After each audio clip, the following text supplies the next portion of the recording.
एक सियासी जलसा कर डाला है, जैसा कि हमने आपको बताया था, बिल्कुल वैसा ही हुआ। देखिए, हम डीजी साहब को कितना जानते हैं, प्रिडिक्ट करते हैं और वो वही काम करते हैं।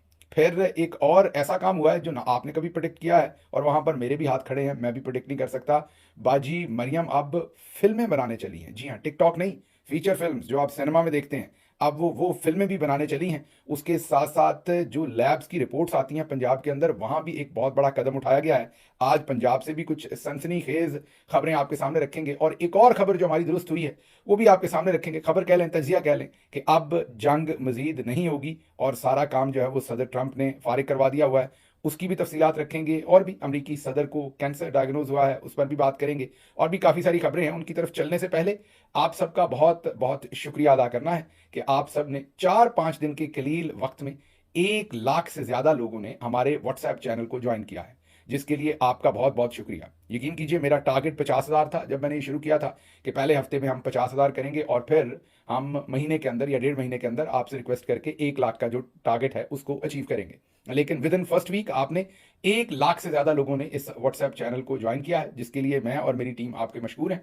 चैनल आपको हम पहले ही बता चुके थे कि हमारा बंद हो रहा है, ये भी हमने हफ्ता पहले आपको बता दिया था, क्योंकि अंदर से जराए से हमें ये खबर मिली थी कि नोटा नाटी शुरू कर दी है इन्होंने फाइलों के ऊपर। और अब इस व्हाट्सएप चैनल से हम आपके साथ लिंक रहेंगे। और जैसे मैंने पहले कहा कि ये जब आप चैनल ज्वाइन करते हैं तो किसी को नहीं पता होता, मुझे भी नहीं पता होता कि आपने ये चैनल ज्वाइन किया हुआ है, और चौधरी निजामुद्दीन साहब को भी नहीं पता, तो आप बिल्कुल बेखौफो खतर इसको ज्वाइन कर सकते हैं। अगर अभी तक आपने इसको ज्वाइन नहीं किया तो जरूर कीजिए। इस व्लॉग के आखिर पर भी इसका लिंक आपके सामने रखेंगे, डिस्क्रिप्शन में भी होगा और उसके साथ साथ कमेंट सेक्शन में भी होगा। अब आते हैं आज की खबरों की तरफ। हाँ, जाने से पहले एक बात और आपको बता दूं कि जब आप ज्वाइन करते हैं इस ग्रुप को, तो ऊपर राइट साइड पे बेल आइकन है, उसको जरूर दबाइए, क्योंकि जब तक आप उसको नहीं दबाते आपको नोटिफिकेशन जो है वो नहीं आ सकते। तो अब चलते हैं आज की खबरों की तरफ। पहली खबर, डीजी आईएसपीआर साहब ने नमल यूनिवर्सिटी, एक तो नमल कॉलेज यूनिवर्सिटी मियांवाली में है जो इमरान खान साहब ने बनाई है, एक नमल यूनिवर्सिटी जो है वो सरकारी यूनिवर्सिटी इस्लामाबाद में भी है। और बहुत पुरानी, पहले वो मॉडर्न लैंग्वेजेस का एक इंस्टीट्यूट था, फिर उसे यूनिवर्सिटी में कन्वर्ट कर दिया। वहाँ भी ज़्यादातर जो वाइस चांसलर्स रहे हैं वो कोई ना कोई लेफ्टिनेंट जनरल साहब ही रहे हैं। तो है तो वो सिविलियन अदारा, लेकिन उस पर भी क्योंकि वहाँ लैंग्वेजेस पढ़ाते हैं उसमें भी कोई इंटरेस्ट होगा, जैसे हमें ज़राअत में है, दूसरी चीज़ों में, तो वहाँ भी जनरल साहब ही काफ़ी देर वाइस चांसलर रहे हैं। आजकल भी शायद कोई जनरल साहब ही हो या ना हो, मुझे नहीं पता एग्जैक्टली, लेकिन ज़्यादा वक्त वहाँ जनरल साहब ही रहे हैं। वहां पर वो भी शिकारगाह है, शिकारगाह का मतलब है कि वो भी घर की मुर्गी है, जब मर्जी उसको ज़िबा कर लें। डीजी एसपीआर साहब वहां दूसरी या तीसरी दफा पहुंचे हैं, क्योंकि वहां पर एनवायरनमेंट जो है वो मुकम्मल कंट्रोल में है, हाजिर जनाब वाला पूरे का पूरा एनवायरनमेंट है। तो डीजी साहब दोबारा वहां पहुंचे हैं। हमने आपको जिस वक्त G6 में गए थे, डीजी साहब हमने आपको पहले ही बता दिया था कि वो G6 में गए हैं, और हमने आपको ये कहा था कि इसकी कोई फुटेज, कोई चीज़ अभी तक जारी नहीं हुई। अभी भी हम आपको दोबारा खबर दे रहे हैं कि वो नमल यूनिवर्सिटी इस्लामाबाद गए हैं, अभी तक उन्होंने इसकी कोई खबर जारी नहीं की। कर देंगे, आज शाम को कर दें, आज दोपहर को कर दें, कल कर दें। अब फिर उसके पीछे म्यूजिक श्यूजिक जरा पूरा सिस्टम लगा के, तराने शराने लगा के डीजी साहब की जो वीडियो जारी की जाएगी। हाँ, स्टूडेंट्स को मोबाइल फोन अंदर लेकर जाने की इजाजत नहीं थी जहां उनका इवेंट था, तो वहां कंट्रोल्ड फुटेज ही बनी है सारी की सारी। बाहर जब वो निकले, वहां स्टूडेंट्स ने जाहिर है उनसे ऑटोग्राफ्स लिए, उनके साथ तस्वीरें बनाई, किसी ने जफ्फी भी डाली, तो वो बड़े खुशी से उन्होंने वो थोड़ी सी तस्वीरें बनवाई। अब ये सारा जो कोलाज मिक्स होगा, फिर इनकी एक बड़ी जबरदस्त प्रेजेंटेशन बना के शाम को पीछे नगमे तराने लगा के, क्योंकि इस काम में तो हम मास्टर है, तो ये जारी की जाएंगी।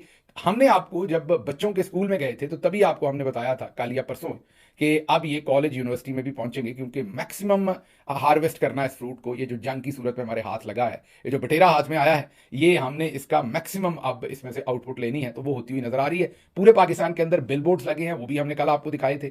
यूनिवर्सिटीज कॉलेजेस में मैंने आपको पहले ही बता दिया था कि जाना शुरू हो जाएगा, जाना शुरू कर दिया जाएगा, और वो जाना शुरू कर दिया गया है। और अब डीजी आईएसपीआर साहब पहली यूनिवर्सिटी पहुंचे, और जगहों पर भी आपको आने वाले दिनों में ये नजर आएंगे, शायद मस्जिदों में भी नजर आए, शायद और जगहों पर भी। हमने इस चीज को मुकम्मल, जैसे रिड़क कर मक्खन निकाला जाता है ना, इसमें से हम तो जहां से कुछ ना निकलता हो वहां से निकाल लेते हैं। यहां पर तो जाहिर है कौम के जज्बात हैं, एक कॉन्फ्लिक्ट हुआ इंडिया के साथ, तो यहां तो अब हम नहीं आपको ऐसे चैन से रहने देते, आपसे मुकम्मल हम अपना पूरे का पूरा सूद समेत सब कुछ जो है वो निकालने की कोशिश करेंगे। तो ये तो पॉलिटिकल जलसा है जहां पाकिस्तान तहरीक इंसाफ को मोदी का पुतला जलाने पर उनके खिलाफ मुकदमात किए जाते हैं, तो दूसरी तरफ डीजी आईएसपीआर जो है उनको इजाजत है कि वो सियासी जलसे, क्योंकि ये सियासी जलसा ही है उनका एक किस्म का जो वो कर रहे हैं। जो पॉलिटिकल पार्टीज हैं, वो पीपल्स पार्टी हो या नून लीग हो, वो जलसा करने के काबिल नहीं रह गई। पाकिस्तान तहरीक इंसाफ जलसा कर सकती है क्योंकि अवाम में मकबूल है, उनको वो ये जलसा करने नहीं देते, उनको मारते पीटते हैं, अरेस्ट करते हैं। तो फिर अकेले डीजी आईएसपीआर साहब ही रह गए, वही जलसे कर सकते हैं। तो सुनिया हो जान गलियां विच मिर्जा यार फिरे, तो वो काम हो रहा है। अच्छा जी, अगली खबर जो है वो आपके सामने पंजाब से रखते हैं, जहां पर बाजी मरियम ने अब फिल्में बनाने का प्रोग्राम बनाया। अब ये मुझे नहीं पता वो फिल्मों में खुद काम करेंगी या नहीं, ये इन्फॉर्मेशन मेरे पास नहीं है, लेकिन जो हमारे सूत्र हैं, जो हमारे जराए हैं, वो हमें ये बता रहे हैं कि अब बाजी मरियम ने ये फैसला किया है कि ये जो फिल्म स्टार हैं, ये जितने भी आर्टिस्ट हैं, ये भी जरा थोड़े बहुत कसीदे बाजी मरियम के पढ़े, ये कम पढ़ रहे हैं कसीदे। तो उनको ये मशवरा दिया गया, उन्होंने पहले इन हाउस मीटिंग की, वो जो मीसनी बाजी है मरियम औरंगजेब साहबा, उनसे उनको उन्होंने जिम्मेदारी दी कि आप जरा हिसाब लगाएं कि ये जर्नलिस्ट तो हमने काबू कर लिए, काफ़ी सारे मीन लफाफे उनके अंदर पेनिट्रेट कर दिए, ये जो एक्ट्रेस और एक्ट्रेसेस और एक्टर्स हैं, ये क्यों नहीं काबू आ रहे, और इनमें ज़्यादा तादाद हमारे काबू नहीं आई, तो इनको भी हमारी तारीफ करनी चाहिए। तो उन्होंने कहा जी इनको पैसे लगाएं, जब तक आप इन्हें पैसे नहीं लगाएंगे ये काम नहीं होगा। ये इनकी इन हाउस जो डिस्कशन हुई, उसके बाद आपके लिए हैरानी होगी, 2000 मिलियन रुपीज, जी हाँ, 2000 मिलियन का बजट जो है वो रखा गया है। और ये जो 2000 मिलियन का बजट रखा गया है, ये अब लोगों को दिए जाएंगे फिल्में बनाने के लिए। इसके लिए दरखास्तें मांगी गई, एक कमेटी बनाई गई, उस कमेटी में अपने वजीर थे, जिन्होंने मेरा ख्याल है कभी बेचारों ने अपनी तस्वीर सही सही तरह से नहीं खींची होगी, उनको इस कमेटी में डाला हुआ है, वो हिसाब लगाएंगे कौन सी फिल्म ठीक होगी बनना और कौन सी नहीं होगी। इसको इन्होंने फिल्म फंड के नाम से इन्होंने इसको इसकी सारी तरतीब दी है। जो हमारे जराए बता रहे हैं वो ये बता रहे हैं कि कोई कम अज़ कम भी इनके पास कोई 400-500 के करीब एप्लीकेशंस आई टोटल, और उनमें से जिन एप्लीकेशंस को इन्होंने एक्सेप्ट किया है या जिन एप्लीकेशंस के बारे में इन्होंने कहा है कि ये ठीक है, वो कोई 25 से 50 के दरमियान में, नंबर ज़रा हमारे पास एग्जैक्ट नहीं है, 25 से 50 के दरमियान में ऐसी एप्लीकेशंस हैं जो मुकम्मल तौर पर जिनको इन्होंने दुरुस्त पाया है। और देखते हैं अब ये उनके साथ क्या करते हैं इन एप्लीकेशंस के साथ। जाहिर उनको पैसे देने हैं, पैसे देने का मकसद मैंने आपको यही बता दिया कि आगे ईद आ रही है, 3 दिन जो ईद कुर्बान होती है, 3 दिन शो होते हैं सभी टेलीविजन पर, सभी जगहों पर आर्टिस्ट बैठेंगे, तो उससे पहले पहले ही उसका फैसला करना चाहते हैं, ये फंड्स अवार्ड करना चाहते हैं ताकि आर्टिस्ट भी बैठकर बाजी की तारीफों के किलाबे मिलाएं। तो ये आपके टैक्स का पैसा है जिससे लोगों की हेल्थ इंश्योरेंस दी हुई थी, वो आपको याद है, हेल्थ कार्ड तो इन बाजी ने वापस ले लिया था। अब लोग टके टोकरी हो रहे हैं हेल्थ से रिलेटेड, उनके जो मामला हैं वो आप सबके वहाँ रिश्तेदार भी हैं, आप सब खुद भी भुगत रहे हैं, जो पाकिस्तान के अंदर है, जो बाहर है उनके रिश्तेदार हैं, वो पूछ रहे हैं उनसे कि हेल्थ कार्ड छीनने से उनको कितना बड़ा नुकसान हुआ है वहाँ पर पाकिस्तानियों को, खुसूसन पंजाब के मकीनों को, और वो छीन कर तो अब आपके टैक्स का पैसा जो है वो बाजी फिल्में बनाएंगी। जरूर देखिएगा कि फिल्म के अंदर भी बाजी की कहीं ना कहीं अगर बाजी की एंट्री ना हुई तो बाजी की तस्वीर जरूर फिल्मों के अंदर दिखाई जाएगी, ये मैं अभी आपको प्रेडिक्ट कर देता हूँ। आपको मैं ये बता दूं कि बाजी के जो वालिद साहब हैं उनको भी फिल्मों में आने का शौक था, ये आपके लिए शायद चंबे की खबर हो। वो अपने ज़माने में रंगीला की किसी फिल्म के अंदर एक रागीर का या एक एक्स्ट्रा का किरदार भी कहीं ना कहीं को छोटा मोटा कर चुके हैं, जो हमने सोशल मीडिया पर और दूसरी जगहों पर लोगों के दावे देखे हैं। अच्छा, ये तो हो गया, ये तो फिर भी आप इसको डाइजेस्ट कर पाएंगे सारी बात को। अगली बात जो मैं आपको बताने लगा हूं वो आप डाइजेस्ट नहीं कर पाएंगे, क्योंकि आपने कभी सोचा भी नहीं होगा कि बाजी की इनोवेशन यहां तक पहुंच जाएगी। अब जो पंजाब के हॉस्पिटल्स हैं, जब उनके अंदर आप अपनी रिपोर्ट करवाएंगे, हेल्थ से रिलेटेड कोई भी रिपोर्ट कराएंगे, कोई स्कैनिंग करवाएंगे, कोई पैथोलॉजी की रिपोर्ट होगी, तो वो रिपोर्ट के ऊपर जब लिखा होगा आपके वाइट ब्लड सेल ये है, या आपका अल्ट्रासाउंड ये है, या आपके एक्सरेज ये हैं, या आपने कोई यूरिन का टेस्ट करवाया, जो भी आपने टेस्ट करवाए हैं, जब वो लिखा है तो वो जो फिगर्स देखते हुए, कोई फिगर बाजी की आंख पे लिखी होगी, कोई माथे पे लिखी होगी, मेरे कहने का मतलब है कि उसके ऊपर बाजी की तस्वीर होगी, पूरी रिपोर्ट के ऊपर बाजी की तस्वीर होगी। ये आपको मजाक लग रहा होगा, ये मैं आपके सामने रिपोर्ट पेश कर रहा हूँ, ये पूरी रिपोर्ट के ऊपर बाजी की तस्वीर होगी, और जो भी आपकी लैब्स होंगी, जो भी उसकी स्पेसिफिकेशंस होंगी, या जो भी उसके नंबर्स होंगे, वो बाजी के चेहरे के ऊपर लिखे होंगे। अब आप सोचें कि आप अपना ब्लड टेस्ट करवाने गए हैं या जो भी टेस्ट करवाने गए, एक्सरेज करवाने गए, जो भी है, तो आपको बाजी की तस्वीर वहां पर देखनी पड़ेगी। हमने बहुत देर पहले मजाक में ये कहा था कि कहीं बाजी जो है वो कफन पर भी तस्वीरें न लगा दें, क्योंकि इससे पहले याद कीजिए कि कब्रिस्तान के ऊपर तो बाजी अपनी तस्वीरें लगवा चुकी हैं। कब्रिस्तान के ऊपर बोर्ड लगाया कि इस कब्रिस्तान को मैंने साफ सुथरा करवाया, वहां तस्वीरें लगाई। इनके चचा ने बाथरूम्स के ऊपर तस्वीरें लगवाई थी, टॉयलेट्स के ऊपर। एमआरआई मशीन के अंदर जब आप जाते हैं तो उसके अंदर मशीन लगी हुई थी इनके चचा की, मीन जब पेशेंट अंदर चला जाता है मशीन के तो उसको उधर कुछ और नजर नहीं आता, तो मशीन के अंदर प्रिंट हुई हुई थी शहबाज शरीफ की पिक्चर के, उस टाइम उसको याद रहे। इसी तरह हर एक्सरे मशीन पर हर जगह इनके चचा की तस्वीर होती थी। अब जब से ये आई हैं, रेडी हो या कुछ और, हमने एक और भी आपको खबर दी थी, वो फिर एक ब्यूरोक्रेट ने बीच में इंटरवीन करके मना किया था। मरियम औरंगजेब साहबा ने अहकाम दिए थे, जो बर्थ कंट्रोल का जो सप्लीमेंट्स और मटीरियल है उसके ऊपर भी बाजी की तस्वीरें लगाने के लिए कहा था। टैबलेट्स होती हैं, जितना मैं बाकी सब उसके मटीरियल की तरफ नहीं जाता, उसकी डिटेल के बर्थ कंट्रोल के लिए क्या कुछ दिया जाता है उसको यहीं छोड़ देते हैं, लेकिन उसके ऊपर भी ये उस वक्त अहकाम दे दिए गए थे कि इस पर चीफ मिनिस्टर की तस्वीर छापें। वो फिर एक ब्यूरोक्रेट थे, थोड़े समझदार थे, उन्होंने कहा कि खुदा का वास्ता इस पर रहने दें, लेकिन मेरा ख्याल है उनकी इस दफा रिपोर्ट के बारे में नहीं मानी गई। चले, अब मुझे नहीं पता कि आइंदा डेथ सर्टिफिकेट पर भी जब हॉस्पिटल जारी करेगा, बर्थ सर्टिफिकेट जारी करेगा, उन पर भी बाजी की तस्वीर आएगी कि नहीं आएगी, ये मुझे नहीं पता, लेकिन ये पता चल गया है कि आप कोई भी लैब की रिपोर्ट करवाने जाएंगे तो वहां पर आगे से बाजी जो है वो कोई आपको देखे ना देखे, बाजी देख रही है, तो बाजी वहां पर मौजूद होंगी। अच्छा जी, अगली खबर भी पंजाब से ही आपके सामने रखते हैं। आप आज कहेंगे आज तो पंजाब का ही वीलॉग कर दिया, लेकिन खबरें कुछ इंपॉर्टेंट थी वहां से। फाखर निशात घुमन पाकिस्तान तहरीक इंसाफ की तरफ से सियालकोट में एक बाई इलेक्शन लड़ रहे हैं। तमाम धांधली कर ली है काफ़ी सारी, वहाँ पर लोगों को भी पोस्ट कर लिया, अपॉइंट कर लिया, और वहाँ पर जो नून लीग की वहाँ पर उम्मीदवार हैं, उन्होंने army chief general Asim Munir तमगा इम्तियाज़ मिलिट्री की तस्वीरें लगाकर अपने पैनाफ्लिक्स लगाए हुए हैं। मतलब उन्होंने सीधा बताया कि मैं इनकी पार्टी से हूं। अब वो तरद्दद ये नहीं करते कि मियाँ साहब की तस्वीर लगाएं, मरीम की तस्वीर भी लगाई है, वो छोटी सी साइड पे, आर्मी चीफ की बड़ी तस्वीर लगाई, उन्होंने बताया कि जी मैं इनकी पार्टी से हूं। बात भी ठीक है, वैसे इसमें कोई बुरी बात नहीं है। मेरे ख्याल में अब ये हिपोक्रेसी बंद होनी चाहिए, जनरल साहब को भी हिपोक्रेसी बंद करनी चाहिए, मिलिट्री जनरल्स को भी, और दूसरी तरफ भी। अब जब आप खुल के सियासत करते तो आप एक पार्टी ओन करें और लगाएं अपनी तस्वीरें, निशान भी अपना लें। आपको टैंक तोप जो भी आपको निशान अच्छा लगता है वो आप नून लीग को आइंदा शेर छोड़ दें, आप उनको टैंक तोप जो भी आपने निशान देना है, वो कोई मिसाइल कौन का निशान वो रखें। अब जब आपने गोद ले लिया ये पार्टी, तो खुल के आपकी तस्वीरें लगनी चाहिए। इस पर तनकीद मेरा ख्याल है बनती नहीं, उसकी वजह ये कि जो कुछ आपने और किया हुआ है उस पर तनकीद करनी चाहिए, ये तो छोटा सा काम है। तो बहरहाल वो जो नून लीग की वहां पर मेंबर हैं, उन्होंने आर्मी चीफ साहब की तस्वीरें लगाकर अपने पैनाफ्लिक्स लगाए हुए हैं।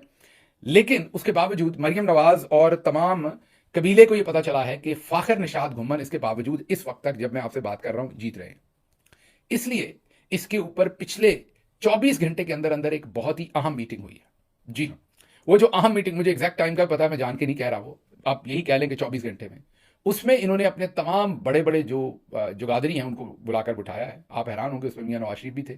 एक सूबाई असम्बली की सीट के इलेक्शन के लिए ये पापड़ बेले जा रहे हैं। मरियम नवाज भी थी, ये मीसनी वाली बाजी भी थी, राणा सनाउल्ला भी थे, और भी बहुत सारे इन्होंने जो इनको अपने सियासी जगादरी लगते हैं उनको बुलाकर उस पर बिठाया कमेटी पर, और ये गुफ्तो शनीद की है कि हमने वहाँ कैसे मामला को मैनेज करना है, इलेक्शन हम हार रहे हैं, धांधली का क्या सिस्टम करना है, बाकी चीज़ें। हालांकि देखिए सुप्रीम कोर्ट भी मैनेज है, इलेक्शन कमीशन भी मैनेज है, इलेक्शन कमीशन से भी कोई खैर की तवक्को नहीं है, सुप्रीम कोर्ट से, हाई कोर्ट से, सब कुछ मैनेज है। मीन चौधरी साहब की पार्टी से इलेक्शन लड़ रहे हैं, जनरल साहब की, तो क्या होना। उसके बावजूद ये इतने डरे हुए हैं और उस इलेक्शन के लिए सर जोड़कर बैठे हैं, और उसको लूटने का इन्होंने मंसूबा बनाया। अब उस मीटिंग में से क्या निकला एक आध दिन में हमें पता चल जाएगा। ये हमें पता है कि मीटिंग हुई है, पिछले 24 घंटे में हुई है। अगर ये डिनाई करें तो फिर मजा है। मैं आपको जो खबर दे रहा हूं वो बिल्कुल मुसद्दिका दे रहा हूं, और इनकी मीटिंग हुई है। देखते हैं कि अब उसके बारे में ये क्या नया अफलातूनी कोई धांधली का नया तरीका निकालते हैं। फिलहाल तक तो ये वहां से हार रहे हैं। अच्छा जी, अब अगली खबर जरा इंडिया पाकिस्तान की जो मामला चल रहे थे वो आपके सामने रख देते हैं।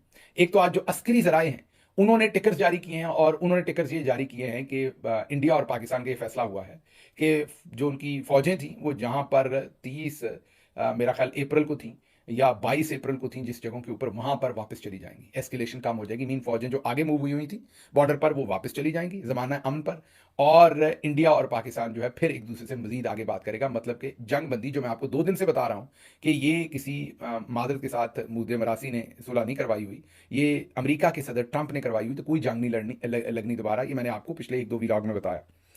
दूसरी तरफ एक और खबर है कि 12 दिन तक जो वाघा और अटारी बॉर्डर के ऊपर जो परेड होती है रोज, वो बंद हुई थी 12 दिन से।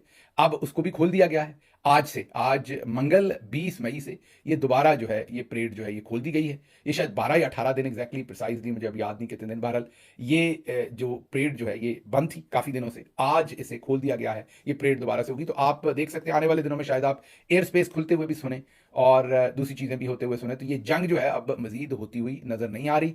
जंग के जो मामला हैं कैसे हुई, उन्होंने इन्हें पहले क्यों बताया, अब तो वहां भी सवाल पूछा जा रहा है और उसका जवाब वहां की हुकूमत नहीं दे पा रही कि आप लोगों ने पाकिस्तान को पहले क्यों बताया, ये क्या अंडरस्टैंडिंग थी आप दोनों की। ये वहां पर उनके जो अपोजिशन लीडर हैं राहुल गांधी, वो अपनी हुकूमत से पूछ रहे हैं कि आपने पाकिस्तान को क्यों बताया पहले हमला करने से, ये हमें बताइए। वहां की गवर्नमेंट इस पर मुकम्मल खामोश है, क्योंकि बताया तो उन्होंने है। अब इनकी ये क्या अरेंजमेंट थी, क्यों बताया था, क्योंकि हमला करने से पहले तो कोई किसी को नहीं बताता। ये वक्त के साथ आपके सामने आएगा। अभी तो आप में से भी बहुत सारे लोग जज्बाती हैं, एक ही तरह की बात सुनना चाहते हैं, इसलिए हम इस टॉपिक को फिलहाल छोड़ देते हैं, आगे चलते हैं।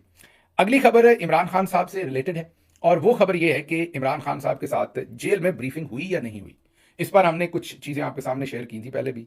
अब जो हमारे पास कुछ दोस्त कह रहे हैं कि उन्हें सिक्योरिटी के लिए वहां से मूव किया गया, हो सकता है मूव किया गया। मेरे पास ऐसी कोई इंफॉर्मेशन नहीं कि उन्हें मूव किया गया या नहीं, हो सकता है, क्योंकि वहां पर इमरान खान साहब के अलावा बहुत सारे ऐसे लोग ये तो एक बहुत बड़ी सियासी कादावर शख्सियत है, लेकिन बहुत सारे ऐसे लोग जिनके बारे में पाकिस्तान को खतरा हो सकता है कि इंडिया उन पर हमला ना कर दे, वो लोग भी उस गिरदोरवा में होंगे उस सारे इलाके में, तो इसलिए शायद उन्हें वहां से मूव किया हो।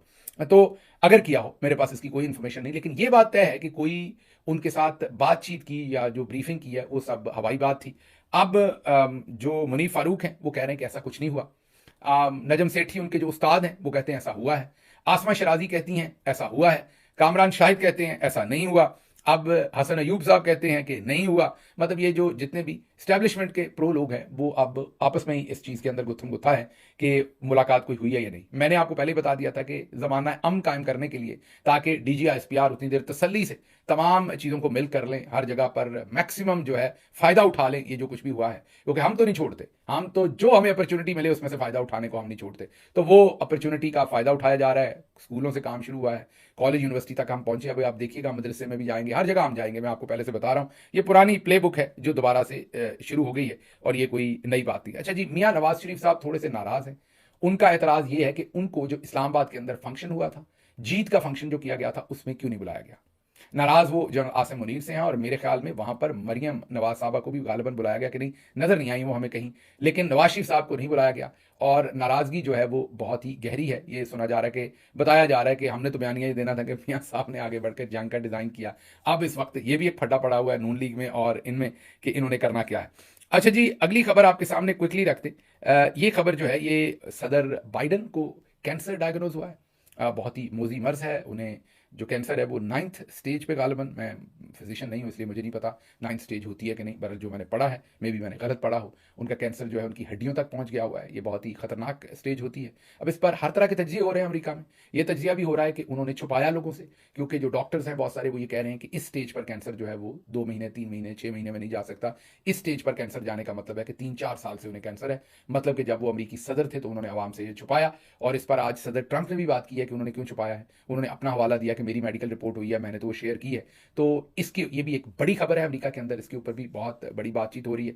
हेल्थ रिलेटेड खबर है, इसलिए हम बहुत ज़्यादा इसकी डिटेल में नहीं जाते। बस इतना आपको बता सकते हैं कि उन्हें कैंसर डायग्नोज हुआ है। बहुत ही मोजी किस्म का कैंसर है जो जिसकी उनके बारे में इतलात अब जो है वो आ रही है। अच्छा, आखिरी खबर आपको मैंने ये बतानी है कि आप पाकिस्तानी जनरल्स इस चीज़ की तैयारी कर रहे हैं कि माहौल को ठंडा रखने के लिए जो लाहौर कोट लखपत में हमारे कैद हैं, जैसा कि मियाँ महमूद रशीद हैं, जैसा कि सेनेटर एजाज चौधरी हैं, जैसा कि यास्मीन राशिद साहबा हैं, वहाँ पर उमर चीमा हैं, और वहाँ पर पार्टी के वाइस चेयरमैन शाह महमूद कुरैशी हैं।